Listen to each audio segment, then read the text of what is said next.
Buenos días. ¿Cuánto tiempo hace que no nos veíamos? Me da mucho gusto volver a estar aquí con ustedes. Gracias a Dios que tenemos la oportunidad. Estuvimos por su misericordia dándole gracias, adorándole, buscándole. Desde ese momento Dios empieza a preparar nuestros corazones, empieza a ministrarnos. Y en agradecimiento y en amor nosotros lo ministramos a Él dándole gracias por lo que Él es, por lo que representa, por su salvación que nos ofrece en Jesús. Es momento de pasar a la Escritura, es momento de abrir la palabra. Antes de comenzar, yo quisiera que pudiéramos en su misericordia pedirle, suplicarle, que esta mañana pueda estar su presencia con nosotros, que la palabra pueda ser dada con eficacia, con sencillez, que pueda comprenderla cualquier tipo de persona y que nos pueda afectar en el corazón, no solamente en la mente. Así que vamos a cerrar los ojos, vamos a pedirle a Dios de su ayuda, vamos a suplicar. De veras, Padre, gracias una vez más que nos concedes estar aquí, Señor. Muchas gracias que en tu misericordia, Señor, nos has permitido volver a estar aquí juntos. De veras, Padre, hoy necesitamos escuchar tu voz, que puedas, Señor, ubicar el corazón de cada uno de nosotros, que nos puedas hacer, Señor, la misericordia de hablarnos a lo que cada uno de nosotros necesita, y que tu nombre sea glorificado, Señor, en el nombre de Jesús. Amén.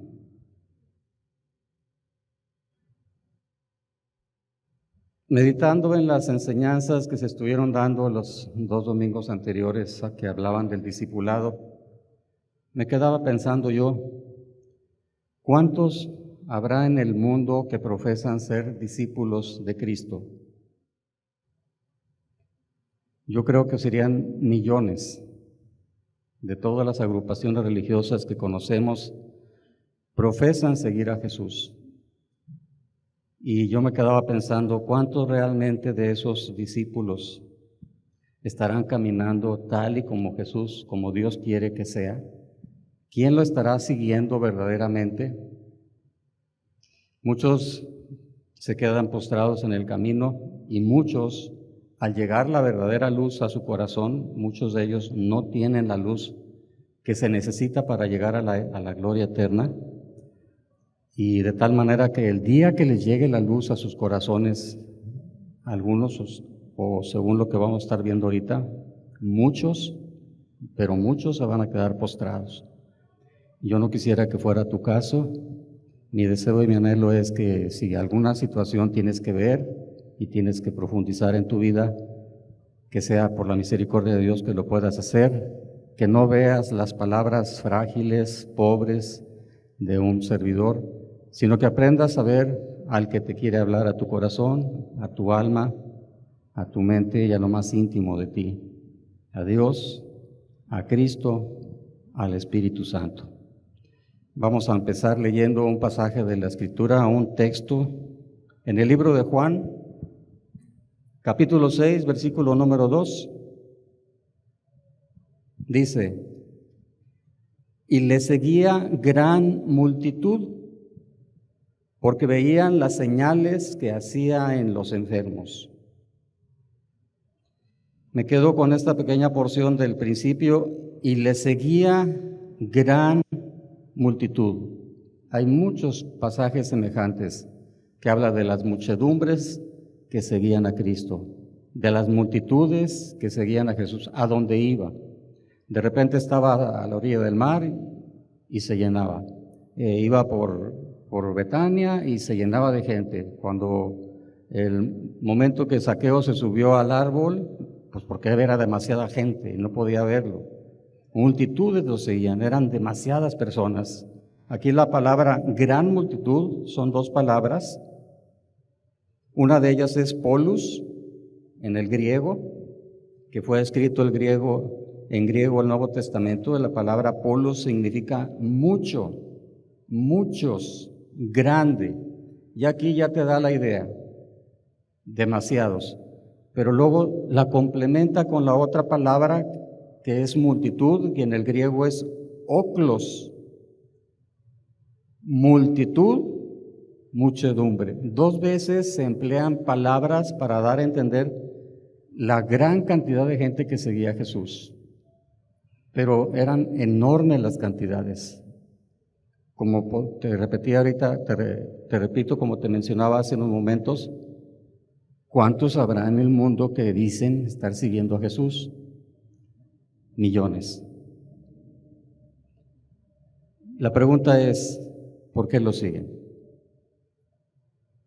¿Quién realmente lo estará siguiendo con el corazón correcto y quién no? ¿Por qué te digo esto? Porque Jesús nos conoce a todos y a cada uno de nosotros. Dice que Él sabe lo que hay en el corazón de los hombres, que no necesita que nadie le dé testimonio del hombre, porque Él sabe lo que hay en el hombre. Él nos conoce, de tal manera que, fíjate las palabras que dice en Juan 6, 64, 66. Pero hay algunos de vosotros que no creen, porque Jesús sabía desde el principio quiénes eran los que no creían y quién le había de entregar. Y dijo, por eso os he dicho que ninguno puede venir a mí si no le fuere dado por el Padre, dado del Padre. Y dice el verso 66, desde entonces muchos de sus discípulos volvieron atrás y ya no andaban con él. ¿Qué pasó? ¿Qué sucedió?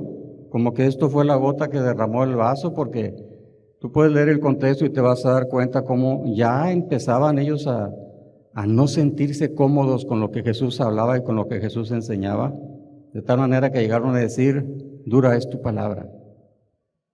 ¿Quién la puede oír? Y después les dice esto, pero hay algunos de vosotros que no creen. En otras palabras, les dice, no estás caminando rectamente, aunque me estás siguiendo. Aunque vas para donde yo voy, aunque te gusta lo que yo hablo, lo que yo digo, pero no crees. ¿Qué pasó? Se irritaron. No les gustó lo que les dijo, los confrontó con su verdad, los confrontó en lo más íntimo de su corazón. ¿Y cuál fue la reacción de ellos? Que lo andaban siguiendo, que habían visto los milagros, que acababan de ver un tremendo milagro de los 5 panes y los 2 pececillos, que no me explico cómo sería eso, porque no me explico estando brotando los panes de los canastos ahí de entre toda la gente, o cómo es que se multiplicaban, de qué manera. Pero es una realidad. Muchos cuestionan los milagros de Jesús y dicen que no es cierto, pero tú puedes leer un testimonio de un historiador romano, judío, llamado Josefo, en donde él decía, lo puede leer en el libro de las antigüedades de los judíos, en el libro 18, en el capítulo número 3, donde él decía, por aquel tiempo existió un hombre sabio, y luego dice estas palabras, si es lícito llamarlo hombre, porque hacía tales milagros. Es un hombre que no era cristiano, Josefo.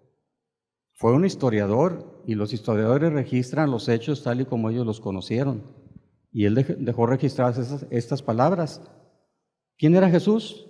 Pues un hombre, pero si es lícito llamarle hombre, porque hacía cada cosa, hacía cada milagro, y ellos, los que andaban siguiendo a Jesús en esos momentos, lo vieron hacer esas cosas. Pero ¿qué sucede cuando Jesús los confronta? ¿Los quería hacer enojar? ¿Los quería desanimar? ¿Los quería desalentar? ¿Los quería estorbar? ¿Los quería tropezar? ¿Quién es el principal interesado que hasta su vida puso para salvarnos? Jesús. ¿Qué quería? Que se conocieran. Porque delante de Dios aquel día nadie se va a justificar delante de Dios y nadie va a esconder lo que tenía. Ninguno va a salir adelante si se presenta con sus propias obras delante de Dios. Y ningún ser humano va a salir adelante en aquel día. Ningún ser humano será justificado delante de Dios, ninguno. ¿Por qué? Porque sus obras atestiguan en contra de Él. Las obras de cada uno de nosotros han sido malas, sea con mentiras, sea con adulterios, sea con abortos, sea con iras, con enojos, sea con abusos, sea con robos. ¿Cuántas cosas podemos mencionar? Y si nosotros nos alejamos del que da la vida, ¿cómo vamos a entrar? ¿Qué quería Jesús? Que confiaran en Él, que Él es el que sí sabe el camino y Él es el que estaba preparando el camino para nosotros. Y no quería confrontarlos nada más porque sí, ni les quería hablar a lo más íntimo de sus corazones solamente por gusto, nada más por hacerlos enojar. Él quería que reaccionaran. ¿Cómo reaccionaron? Desde entonces muchos de sus discípulos volvieron atrás y ya no andaban con Él. Discípulos superficiales, discípulos convenencieros, discípulos amantes de las tradiciones, amantes de sus gustos, amantes de sus deleites, que cuando son realmente llevados a entender lo que Dios verdaderamente quiere, inmediatamente se hacen a un lado, se irritan, se enojan, se van y ya no están de acuerdo. ¿Por qué? Porque quieren oír las cosas conforme a sus deseos, conforme a lo que piensan, conforme a lo que quieren. Y como dice en el versículo que leímos de inicio, lo seguían porque veían las señales que hacían los enfermos. Ustedes no me siguen porque vieron los milagros, decía Jesús, sino porque les he dado de comer. Él nos conoce y Él sabe. Y si estamos en una condición semejante de seguir a Cristo por interés, por conveniencia, necesitas poner los pies en la tierra. Jesús aquí está diciendo, no estás creyendo. No estás creyendo. Los discípulos deben de ser serios, profundos y obedientes a las palabras de Cristo. Los discípulos superficiales, cuando son confrontados, cuando son llevados a cosas que ellos no esperan oír y que no les agrada oír, lo que hacen es lo que está sucediendo aquí, se alejan y se van. Los verdaderos creyentes, los verdaderos discípulos, los que verdaderamente están siguiendo a Cristo, no son movidos por lo que ellos quieren, no son movidos por sus deseos, por sus intereses personales, no son movidos por sus expectativas, por sus metas, por sus propósitos, por sus gustos. Son movidos por lo que Jesús dice. Son movidos por las palabras de Cristo. Ponen por encima de cualquier interés personal lo que Cristo dice, lo que Cristo pide. Por complicado que les resulte ponerlo por obra, por difícil que sea entender lo que les está pidiendo, porque de repente choca en la conciencia y en la cabeza y en el corazón de cada uno de nosotros. A veces Jesús dice cada cosa que al sentirnos confrontados como que algo se retuerce en el corazón, algo, el estómago empieza a sentir ahí punzadas en la boca del estómago de nuestro cuerpo y se siente uno todo tenso y todo angustiado, pero el verdadero creyente se sobrepone a eso y dice, ¿a quién iremos? ¿A quién voy? Tú tienes palabras de vida eterna. El gran error de la mayoría de los que siguen a Jesús o de los que quieren seguir a Cristo es que lo siguen porque ven los milagros, porque esperan ser favorecidos con cosas, porque esperan que se les resuelvan situaciones difíciles, que se les resuelvan situaciones complicadas, una enfermedad, un matrimonio, un hijo rebelde, un cáncer, y están esperanzados a que acercándose a Cristo eso quede de lado. ¿Pero de qué sirve? ¿No sacó a Lázaro de la tumba Jesús? ¿Sí? Pero se volvió a morir. ¿Qué es lo que importa realmente? La salvación. De tal manera que cuando Jesús confronta a la gente, a todos los que lo están siguiendo, es precisamente por eso, porque Él quiere que se salven. No quiere que permanezcan en esa caminata egoísta que solamente se ve por lo suyo propio cada quien. Él quiere que lo obedezcan a Él, que así como Él actuó, así actuemos nosotros, que para eso dice la Escritura, somos llamados para seguir sus pisadas, y que si alguno dice que está en Él, debe andar como Él anduvo. Solamente un pequeño puñadito decide seguir a Jesús. Cuando las multitudes son confrontadas, dijeron, dura es tu palabra. Hay algunos de vosotros que no creen, se molestaron. Y desde ese momento dijeron, no, hasta aquí, es mucho ya. Es mucho, cada vez nos confrontan, cada vez nos dicen que no estamos bien, cada vez nos dicen que tenemos que componer esto, que corregir acá, hay que corregir allá, no, ya, hasta aquí. Son unos exagerados, son muy estrictos, son muy difíciles, son muy exigentes, con permiso. Y se van. Y se van y se alejan del que da la vida, la verdadera vida, la eterna.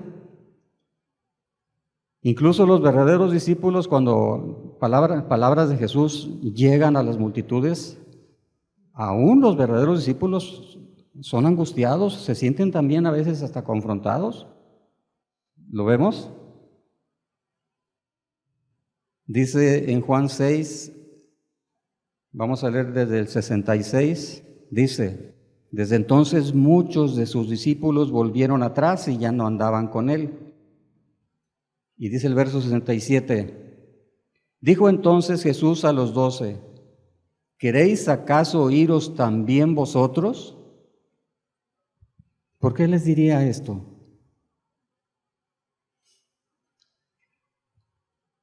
¿Qué cara les vería? ¿Cómo estarían ahí con los ojos desorbitados, también espantados ante lo que Jesús demandaba, ante lo que Jesús quería, lo que Jesús estaba enseñando? ¿Cómo se sentirían? Dice, ¿ustedes también? ¿También se van a ir? ¿También se quieren ir? Pero verdaderos discípulos, ¿cómo responden?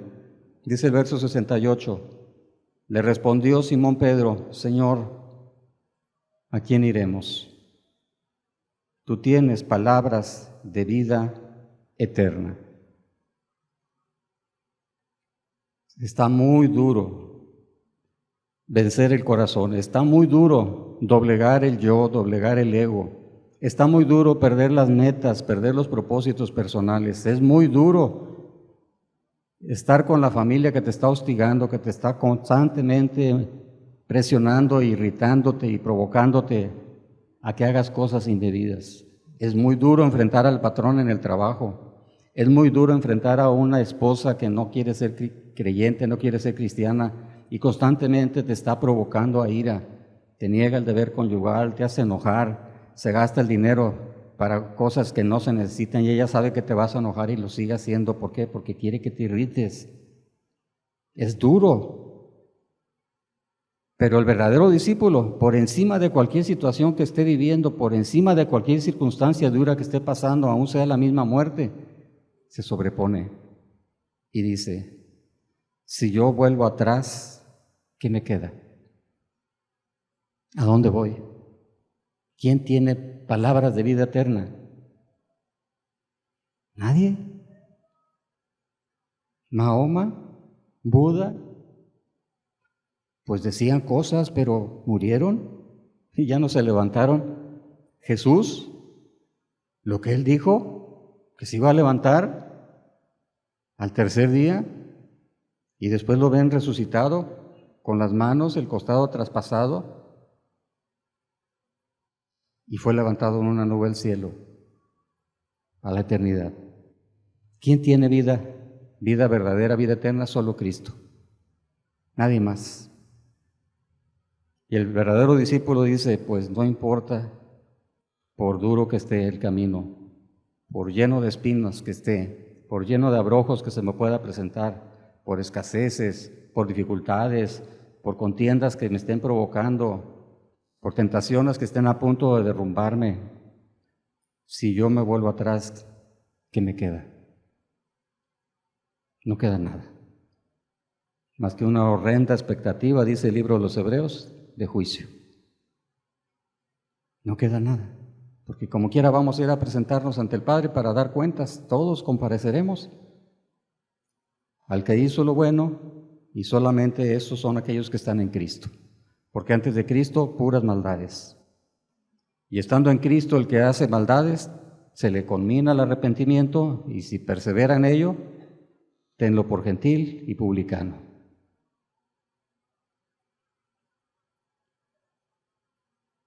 Solamente Jesús te puede dar vida, y cuando te confronta, cuando te habla, a ti que lo estás siguiendo, y que si no te gusta lo que te dice o te confronta de una manera muy directa, muy fuerte, muy dura, como aquellos discípulos que dijeron, dura es tu palabra, es porque quiere que te salves, porque está preocupado por ti, porque esas lágrimas que derramaba en oración en el Monte de los Olivos no era por él, era para no caer, porque si caía no te podía salvar. Él puso su vida y derramó esas grandes gotas de sudor como si fueran sangre, porque estaba pensando en ti, porque estaba amándote a ti. Su preocupación es, tú que lo estás siguiendo y que quizás no has sido profundo, es que te salves. O sea, los milagros pues, tienen su lugar y tienen su momento, pero no son la esencia de la vida cristiana. Apartados de mí, nunca los conocí, Señor, pero es que si hicimos milagros, Señor, pero es que predicamos mucho, apártense, no los conozco. Hacedores de maldad, vivían en el pecado. El pecado es la única cosa que nos impide estar en la salvación. Por eso Jesús lo primero que dijo, arrepentíos. Dejen de hacer lo malo, dice en Isaías, y aprendan a hacer lo bueno. Y para hacer lo bueno, solamente estando en Cristo. Nadie puede doblegar el corazón a menos que Cristo te ayude a doblegarlo. En sus propias fuerzas nadie es capaz de vencer la maldad del corazón. El único que lo hace es Cristo en la cruz, que te da el Espíritu, y por el Espíritu, igual que Él, por el Espíritu venció. Cuando era llevado al desierto, cuando fue tentado, cuando fue provocado, iba lleno del Espíritu. Si hubiera ido en sus fuerzas como hombre, no hubiera podido. Igual para nosotros. Así es que si quieres realmente la salvación, necesitas arrepentirte genuinamente y volverte a Dios de corazón y confiar en Jesús. Y dice la Escritura que te será dado el Espíritu Santo. Entonces vas a tener fuerza y poder para hacer las cosas que en tus fuerzas hasta ahorita no has podido. ¿Por qué se vuelven atrás aquellos a los cuales Jesús les insiste y que a pesar de que les insiste y se van? Motivos, quizás la principal es la incredulidad y la cobardía, como dice en Apocalipsis, pero los cobardes y los incrédulos son los primeros en la lista. Los cobardes no quieren tomar responsabilidades, les asusta el tener compromisos, les da miedo el que lo saquen de su estilo de vida, les da miedo que tengan que cambiar sus expectativas, perder sus metas, les da miedo y se acobardan, les da miedo, no confían en Dios. Hay algunos de vosotros que no creen, no confían en Dios y se alejan porque les da miedo perder lo que tienen. Se acobardan y no siguen adelante. Y la incredulidad, pues, ¿quién es el que puede hacer todas las cosas? ¿Quién es todopoderoso? Dios. Para Dios no hay nada imposible. Si realmente creyeran, dijeran, pues yo no sé cómo lo voy a hacer, pero si Dios dice, Él me va a ayudar. Si Dios dice, Él no miente. Si me saca del hoyo, si me saca del lodo donde estoy todo ahí quebrantado, humillado y avergonzado, si me saca de eso, no es para dejarme tirado otra vez.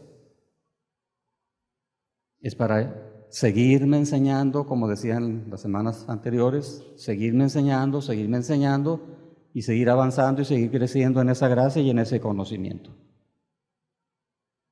Otros se van porque prefieren sus tradiciones, prefieren sus doctrinas religiosas, prefieren a veces los lazos familiares los tienen muy atados, que le dice de repente el papá a la hija, si te vas de la casa por seguir a Cristo, aquí ya no tienes nada.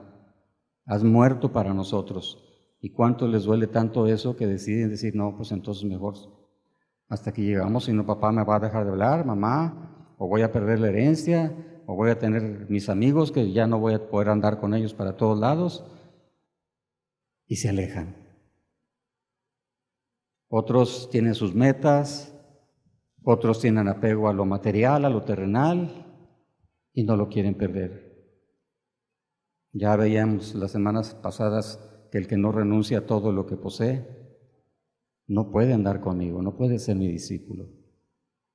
Y no quiere decir que tengas que salir ahorita corriendo y vas a vender tu carro, tu casa, no es eso, sino que lo tienes que tener aquí bien metido en el corazón. El día que Dios te pida algo que implique que aún pudieras perder tu casa, prefieres lo que Dios quiere antes que tu casa.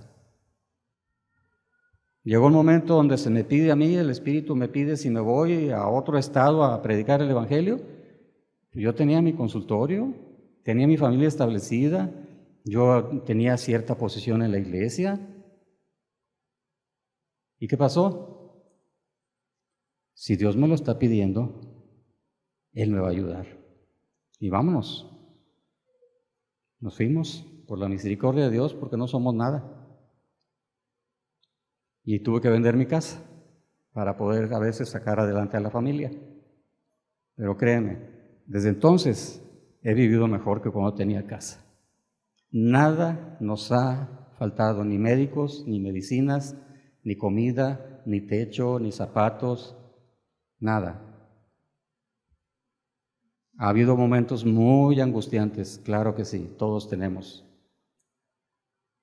Pero echamos toda nuestra ansiedad en Él, porque Él tiene cuidado de nosotros, dice la Escritura. Pero el que no cree, quiere resolver todo ya y en sus fuerzas y a su manera. A veces la prueba se prolonga, a veces la prueba se va días, semanas, meses y a veces dura hasta años. Un predicador de los años 1800 llamado Richard Baxter dice que no se acuerda de un día que no tuviera un problema de salud serio, fuerte y doloroso. Siempre fue muy enfermizo, pero era muy celoso de lo que él entendía en ese momento y predicaba mucho a Cristo. Puesto los ojos en Jesús, creo que es un escrito de él que también tiene. Pero hay algunos de vosotros que no creen, porque quieren las cosas rápidas, al estilo de que este mundo, a las microondas, al celular, a las redes sociales, todo pronto, todo rápido, y a veces hay que saber esperar en Dios. Hay que aprender a tener paciencia, esa paciencia que permanece en los momentos duros y en los momentos de las pruebas, sin voltear atrás, sin volver atrás. Los verdaderos discípulos se sobreponen a lo que sea, y todo porque son movidos por lo que Cristo dice y por lo que Cristo quiere. Y a pesar de que muchos están siguiendo a Jesús y que Jesús les habla a sus corazones y que los confronta con su verdad y que les abre el entendimiento y que saben que no están caminando rectamente, no cambian sus actitudes, pero quieren seguir oyendo de Cristo y quieren seguir caminando con Cristo. Dice en 2 de Timoteo 4:3,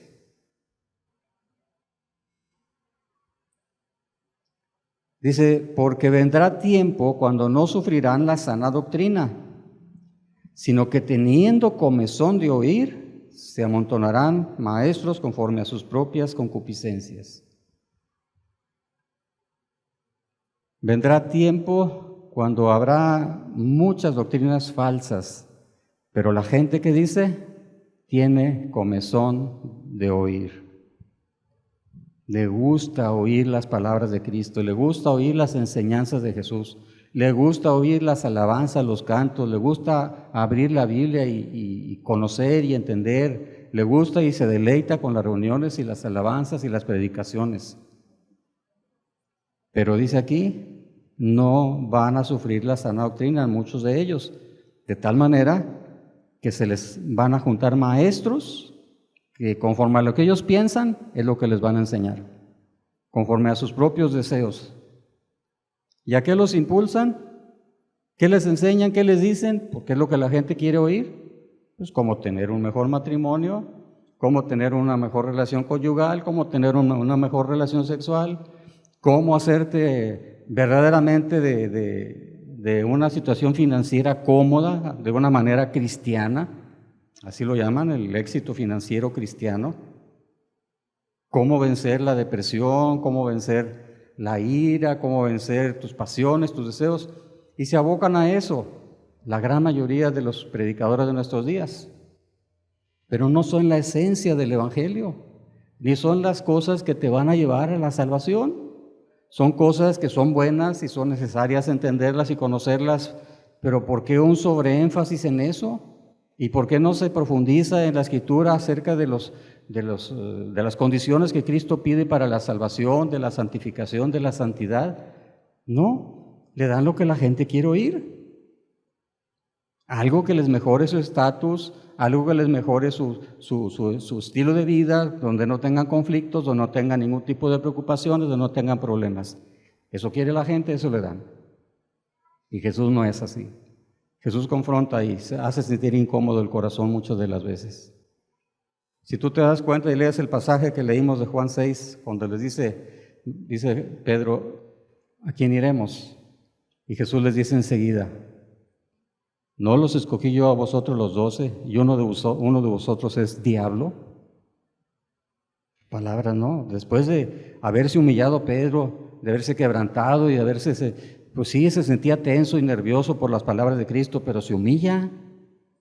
Dice, Señor, pues es que ¿a quién vamos? Era para aplaudirle, ¿no? Para reconocerle. Bien hecho, Pedro, haces bien, es lo único y lo verdadero. Ah, no.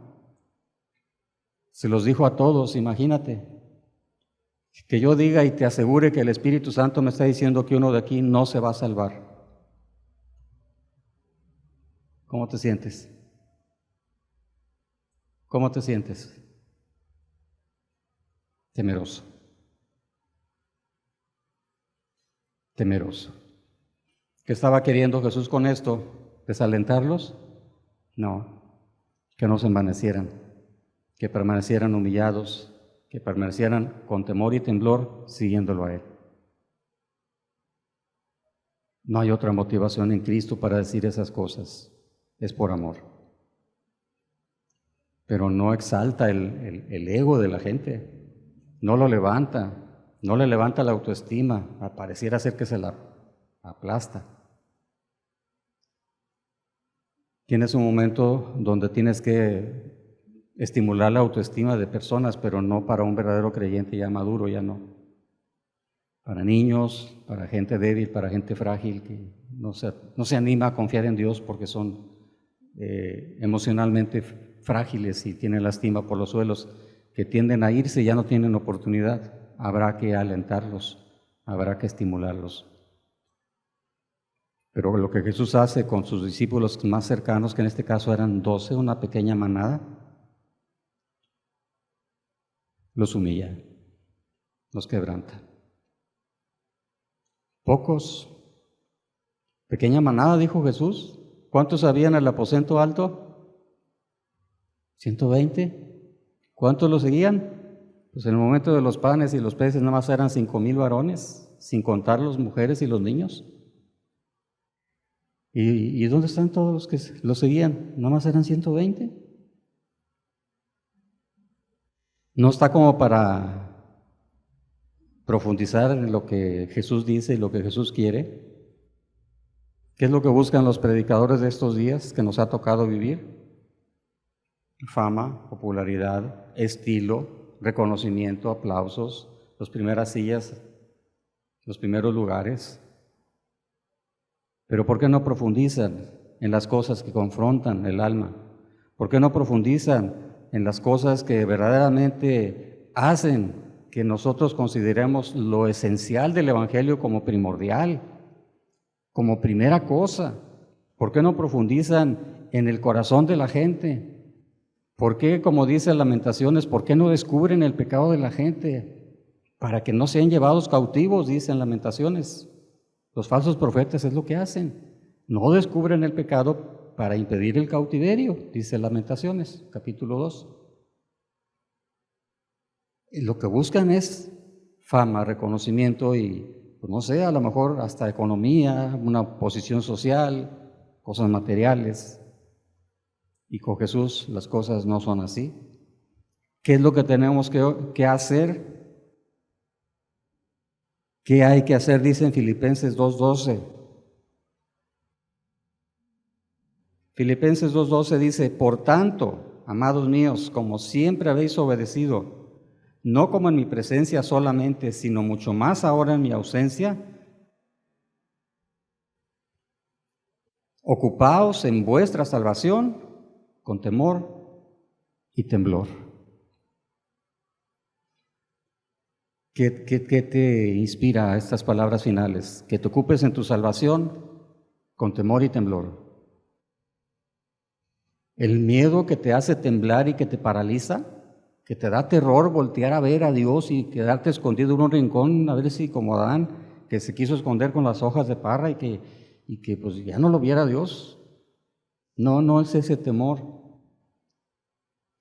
Es más bien ese temor que te impulsa a buscar a Dios porque sabes que no puedes, porque sabes que eres frágil, porque sabes que eres incapaz, porque no hay poder en tu vida para vencer las concupiscencias, no hay poder en tu vida para vencer lo que este mundo ofrece, no hay poder en tu vida para vencer las agresiones que este mundo tiene, la escasez, las situaciones adversas. Sabes que si Dios no te ayuda, no vas a poder.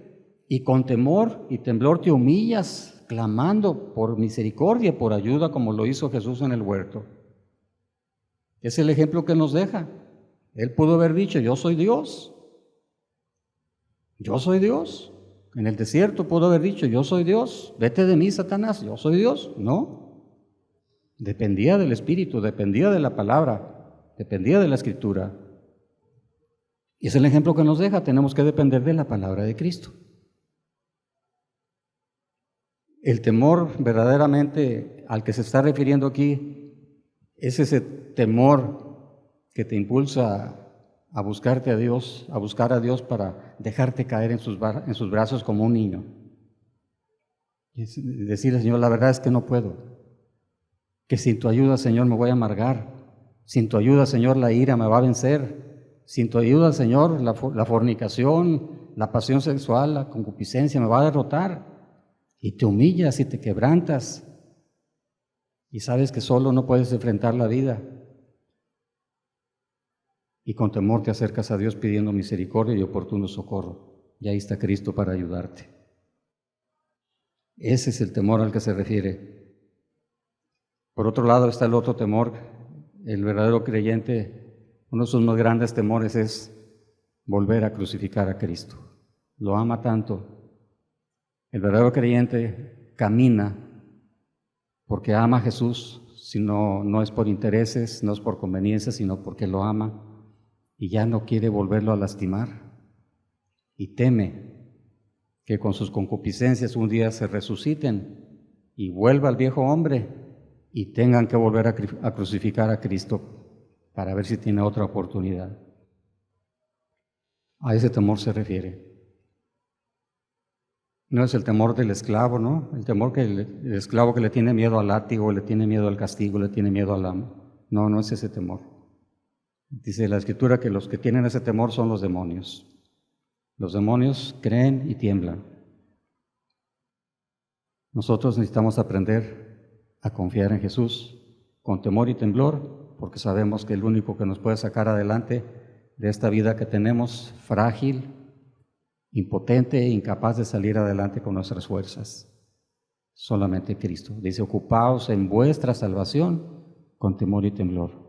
No dice que nos ocupemos en cómo adquirir más conocimiento, cómo tener más habilidades para esto, para otro. Lo primero es que tengas realmente la salvación, lo demás viene como una consecuencia. Ahí viene el verdadero discipulado. El verdadero discipulado que no es nada más por un momento. Como cuando vas a la universidad, que pues el momento que terminas tu carrera son 5 o 6 años y el catedrático ya no tiene ninguna obligación de enseñarte más, ya no te va a exigir ninguna responsabilidad, hasta ahí llegó y ya, Ahí llegó el discipulado, hasta ahí llegó la enseñanza. Con Jesús no es así. Todos los días, cada día, todos los años, hasta que te vayas de aquí vas a ser siguiendo un discípulo. Unos más maduros que otros, pero todos discípulos. Y todos, no creo que hayamos alcanzado la plenitud de la luz. Siempre Dios nos va a enseñar algo nuevo. Siempre. Pero ¿qué cuando te confronte? ¿Qué cuando te haga ver tu verdad y tu realidad de lo que tienes que hacer morir y no has querido hacer morir? ¿Qué vas a hacer? ¿Te vas a alejar de Él avergonzado, temeroso, incrédulo? ¿O vas a hacer como dijo Pedro? ¿A quién iremos? Solo tú tienes vida eterna. Lo primordial del cristianismo es tener conciencia de la salvación que en Cristo se nos es dada. Teniendo eso, lo demás viene como una consecuencia. Pero la esencia del Evangelio no son las enseñanzas bonitas, lindas, que me bendicen y que me ayudan a entender. No es el centro del Evangelio. El centro del Evangelio es arrepentíos y crean para la salvación. No hay otro nombre bajo el cielo dado a los hombres bajo el cual podamos ser salvos, solo en Cristo. No basta con decir que uno es seguidor de Cristo. No tiene ningún mérito. Eso no nos hace verdaderos discípulos, ni nos asegura un lugar en la eternidad. ¿Qué es lo que tenemos que hacer si eres un seguidor de Jesús o si estás pretendiendo ser un seguidor de Jesús? ¿Lo vemos? Juan 8, 31 y 32. Dijo entonces Jesús a los judíos que habían creído en Él: si vosotros permaneciereis en mi palabra, seréis verdaderamente mis discípulos y conoceréis la verdad, y la verdad os hará libres. Aquí no está hablando la libertad de una prisión, sino la libertad que cuando quedas ya libre de esas cadenas que tenían atadas, el que es esclavo del pecado, el que practica el pecado, es esclavo del pecado. Es la única manera de vencer las pasiones pecaminosas que combaten a nuestros cuerpos cuando la verdad de Cristo te alumbra el corazón. ¿Pero qué se necesita? Aquí había un grupo de judíos que habían decidido seguirlo, creyéndole, y les advierte. Otra vez, en lugar de estimularlos, en lugar de elevarles las emociones y estimularlos en la fe, les dice, si permanecen, los condiciona, si permanecen, ¿qué cosa? En mi palabra.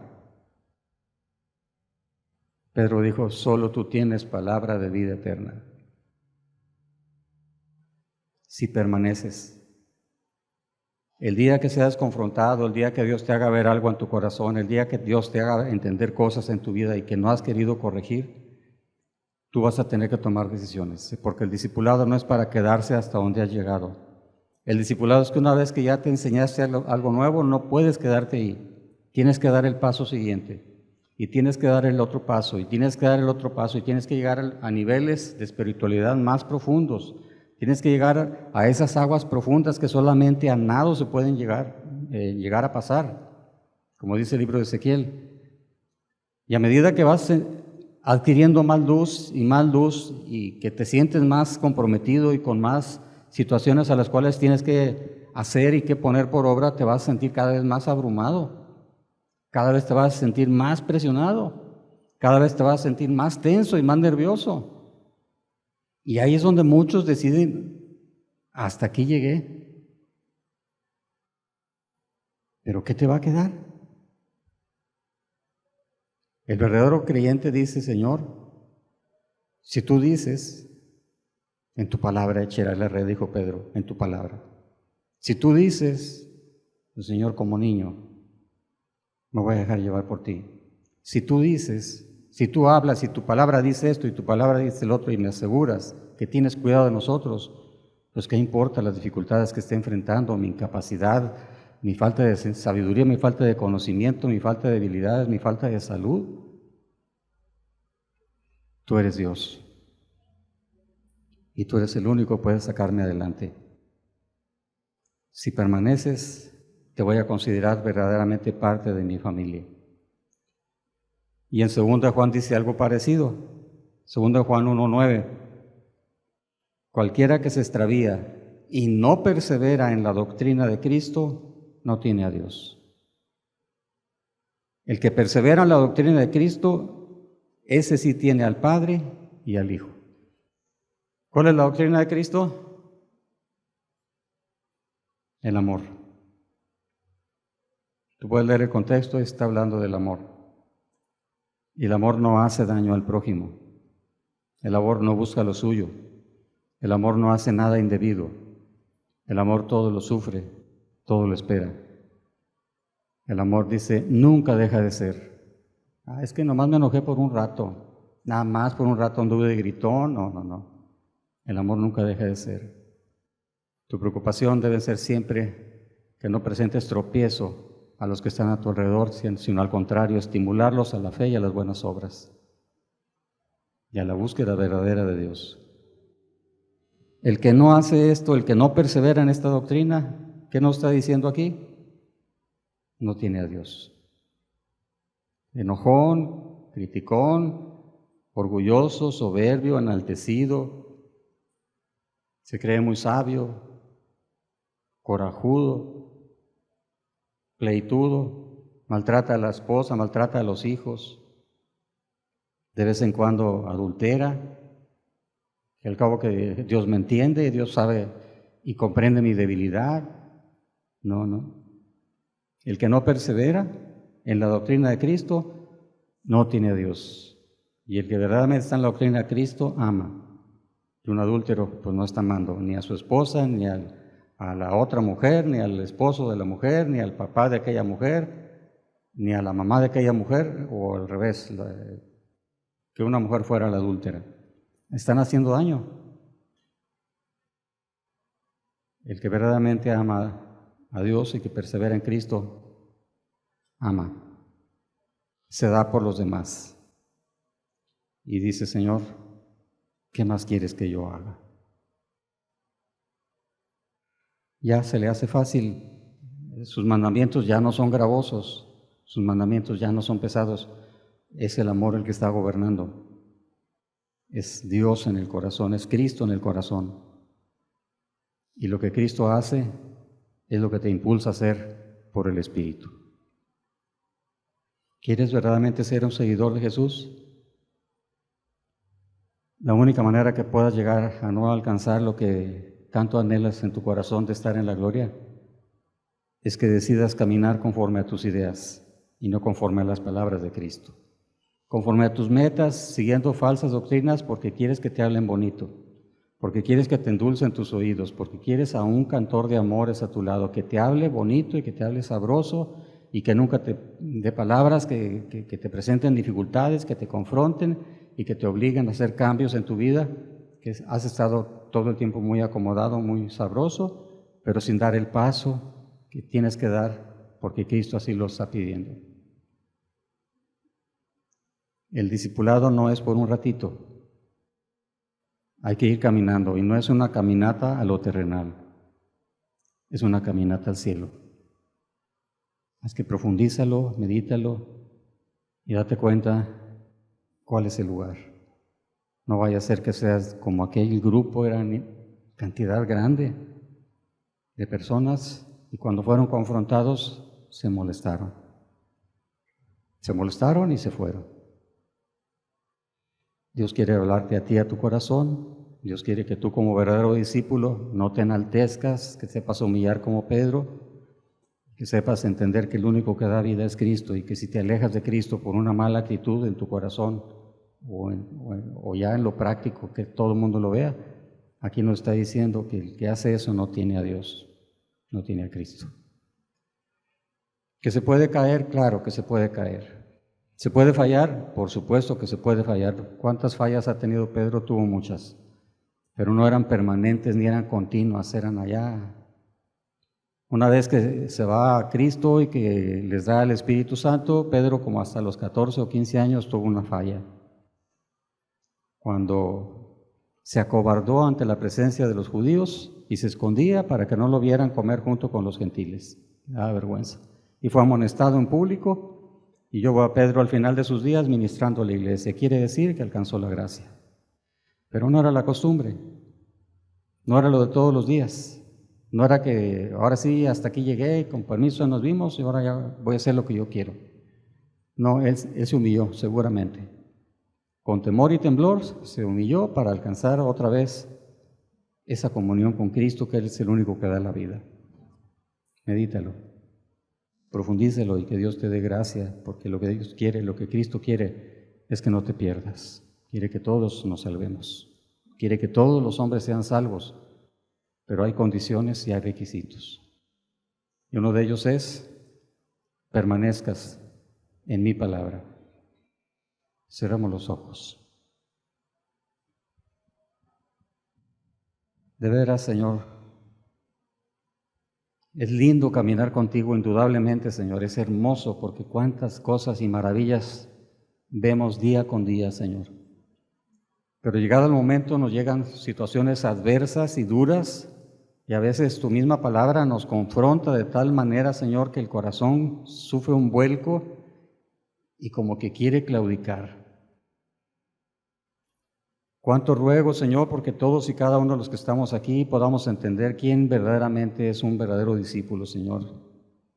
Que tú lo hagas entender en lo más íntimo del corazón, que sepamos quebrantarnos, que sepamos humillarnos, que sepamos depender de ti, Señor, que eres el único que tiene vida. De veras, Señor, incapaces somos, Señor, para abrir la mente y para abrir el corazón, a menos que tú nos ayudes, Señor. Concédenos esta gracia, Padre, y glorifica tu nombre, llevando muchos hijos a tu presencia, Señor. De veras, Padre, para que tú seas glorificado, para que Jesús pueda ser enaltecido, Señor, que para eso vino y puso su vida en la cruz, para el rescate de todo aquel que en Él cree, Señor. De veras, que no seamos de aquellos que Jesús dijo, pero hay algunos de vosotros que no creen. Que entendamos qué es verdaderamente el creer, Señor. Que entendamos realmente qué significa caminar con Cristo y andar siguiéndolo a Él. Y concédenos gracias, Señor, para seguir avanzando, Señor, en lo que tú hasta ahora nos has enseñado. Y que no nos quedemos acomodados, engordándonos, Señor, llenándonos de palabra y de doctrina y escondiéndola, Señor, y no dándola de gracia, así como de gracia no las has dado. De veras, Padre, gracias por esta tu palabra y necesitamos mucho de tu ayuda, Señor. En el nombre de Jesús.